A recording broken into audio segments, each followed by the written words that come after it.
2026 sa gagawin kong Zoom meeting, same time, 9 a.m., oras sa Pilipinas. So, kaning lamig yun yung lumulutang sa tubig na sinasalan niya. So, ano yan?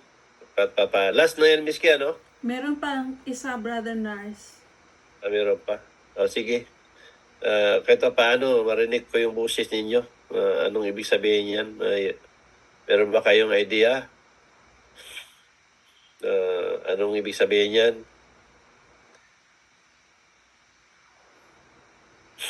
Sino ba mag-volunteer? Ano ba naisip ninyo? Agos ng tubig at kaning lamig. Diyan lang kayo magbasa.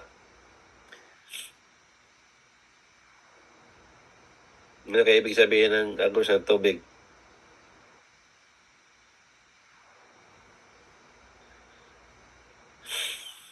Sumasabay po yan, Nars. Sumasabay yung agos ng tubig. Parang sumasabay siya sa agos. Ayun. Sumasabay na nga eh. Paano siya sumasabay? Nakaupo siya. Yung loko mo ako eh. Sige lang. Ano ba ang naisip ninyo? Isipin niyo mabuti. Ano ba ang agos ng tubig? Brother Nurse ang kapatid niya. Nars, try ko po. Sige.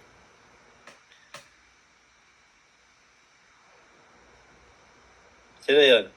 Sige.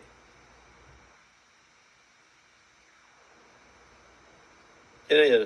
Nawala. Try ko, Sir Nars. Sige. Morning po.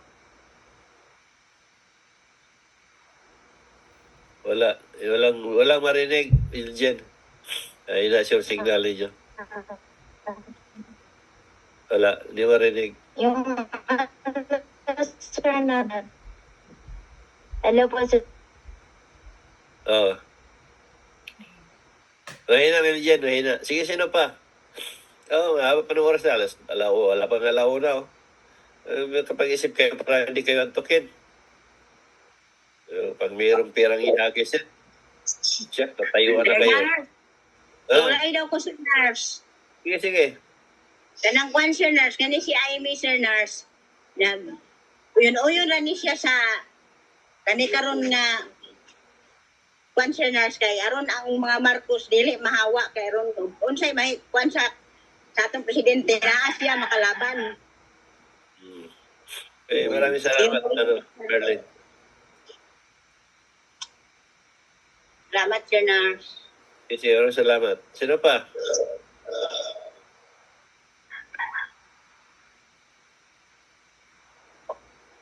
Sipin nyo mabuti. Ako ang pinakabubuo sa eskwelahan namin nun. Ako ang pinakabugo. Nasa rotre pa. Mula ng elementary ko hanggang high school. Laging rotre, laging sa likod pa. Sipin nyo yun.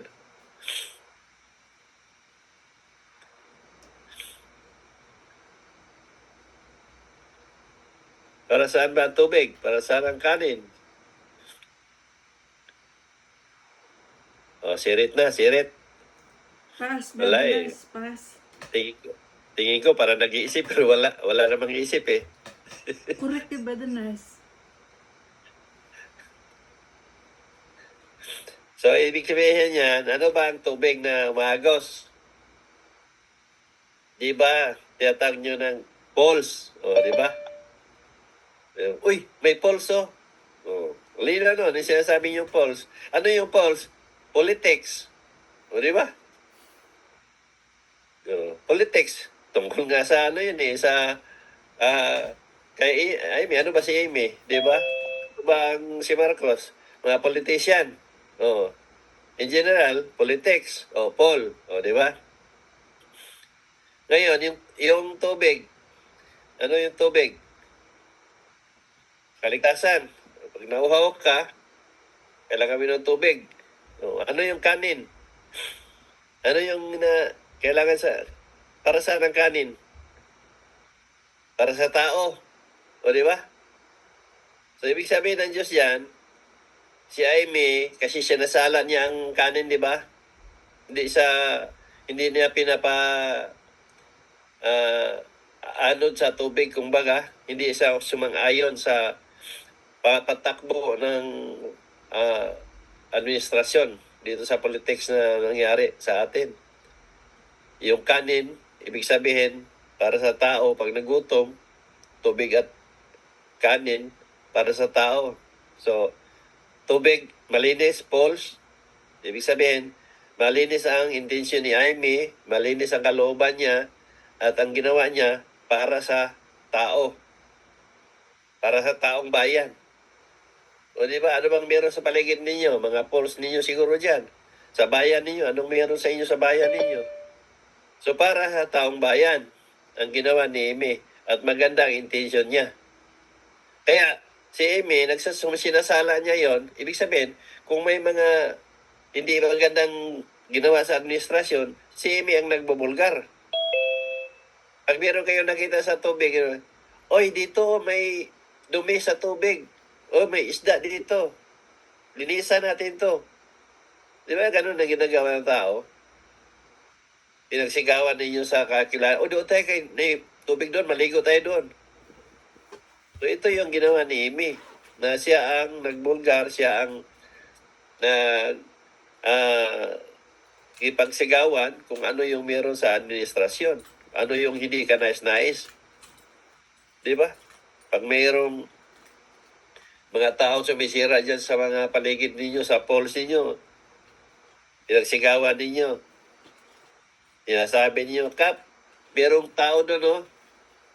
Tinanggal yung mga bato doon, no? Sinira yung tubig doon na polls. Ganun ba? Sa madaling sabi, ang ginagawa ni Amy, siya yung nagsiwalat sa maling pamalakad ng administrasyon doon sa mga taong mabuti ang mga hangarin. Kaya nga, sabi nga ng Diyos dyan, ginawa ni Amy ang lahat para sa kaibuti ng lahat o sa taong bayan o sa bansa. O di ba? Napakadali lang paliwanag nun. Wala rin. Ganun na lang. Tingin na lang. Thank you, Brother Nars. Alam na namin. O di ba? Dali lang. Pinahirapan yung sarili ninyo eh. Pinahirapan mo kami, Brother Nars. Tipin lang ninyo yung tubig para saan? O ano ba yung umaagos sa tubig? O, di ba? I-connect ninyo doon sa pangyayari ngayon sa Pilipinas. Ano yung tubig ng magos? Pools o politics. Di ba? Anyway, alam ko naman talaga mahirap yan. Yun nga lang. Yun nga ang gamit ng pinagkaloob ng Diyos na power of mind para maiparating ko sa inyo ang mensahe niya na hindi ninyo maintindihan. Kaya ito yung patunay na may Diyos talaga na nagbibigay sa akin ng kapangyarihan na power of mind. Dahil kung wala akong power of mind, tapos bibigyan niya ako ng mensahe na ganyan, paano ko maiparating sa inyo ng tama? Sabihin niyo, paano naging tama? Paano ko nasabi yung mga bagay-bagay na nakikita ko bago pa nangyari? Kung hindi, totoong tamang, doon pala kay saldi ko, pinakita ng Diyos yun, hindi naman literal yun. Na sinasabi ng Diyos na hindi totoo yun na nahuli si saldi ko. Tapos lumalabas din na hindi naman totoo talagang nahuli. O, di ba? Bakit natugma yun? Natungkol lang namin sa isda. O, itong mensahe ngayon na pinakita, tama to. Na hindi si Amy nagkunwari. Dahil kung kunwari si Amy, sabihin din ng Diyos yan na nagkunwari si Amy. Pero hindi. Malinaw sinabi ng Diyos na maganda ang kalooban ni Amy, maganda ang pakay niya, mabuti ang hangarin niya para sa taong bayan na kabubuti sa lahat. Maganda ang pasalamat tayo kay Amy. Kung hindi na kay Amy, tingnan nyo yung noon na siniwalat ni Amy na sabi niya, ipinipilit nilang iluklok si Remulla doon sa DOJ. as ombudsman. O di ba? Pinagpilitan ni Amy yun na daming ano na hindi dapat. Pero na totoo na niloklok na Gali Marcos si Remulla, Crispin Remulla sa ombudsman. O ngayon, sino ngayon yung nagkakaso ng mga senador sa majority ngayon? Di ba, ombudsman? O ngayon, itong isiniwalat namin niya ngayon na yung yung isa, yung bago ngayon, Kunas ba yun? O, totoo yan. Basta pag si Amy ang magsasabi, pinaniwalaan ko yan. Dahil yung source ni Amy, talagang inamin na nga rin nila na nag-meeting sila ni Soto sa Soler Di tama yung nakuha ni Amy na legit yung nakuha niya mga info doon sa source. Tapos sasabihin ni Marcos, hindi niya sinasabi. Mas paniwalaan ko si Amy kay Marcos na kapatid.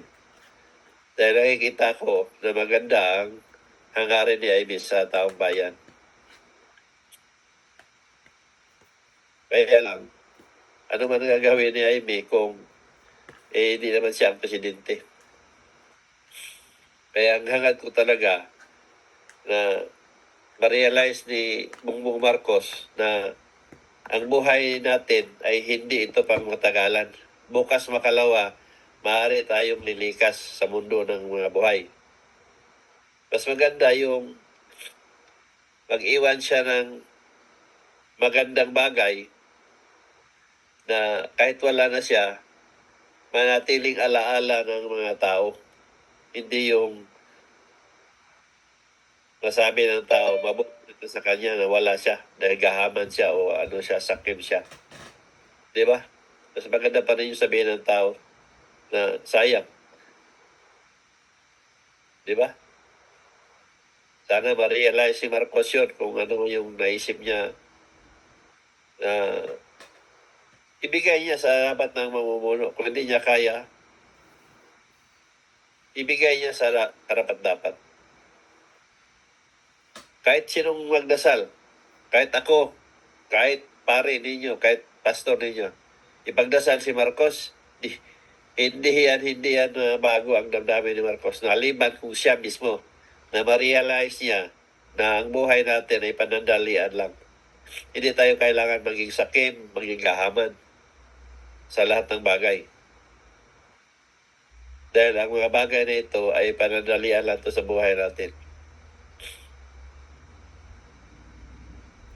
Ipamahagi niya sa mga taong karapat-dapat at isuko ang sarili niya. Yun lang pwedeng mangyaring mabago ang Pilipinas. Pero kung manatiling nakademonyo ang kalooban nila, nagpatuloy ang nakikita natin na sinasabi ng Diyos na ang Pilipinas ay tinatawag makasalanang bansa. Sino ang mayroon sa Pilipinas? Mga tao. At ito yung mga nakikita natin sa paligid natin. Mga politiko man, mga ordinaryong tao man, nagkalat sa Pilipinas.